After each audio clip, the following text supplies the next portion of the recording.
శ్రేష్ట శ్రేష్ట ఏం చేస్తున్నావమ్మా?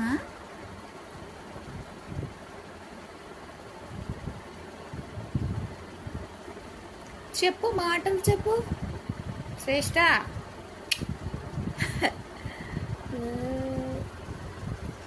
అయ్యో, ఏం చేస్తున్నావు తల్లి? తల్లిగాడు అబ్బాయి అబ్బాయి అబ్బాయి అబ్బాయి ఏం చెప్తాడు? తల్లిగాడు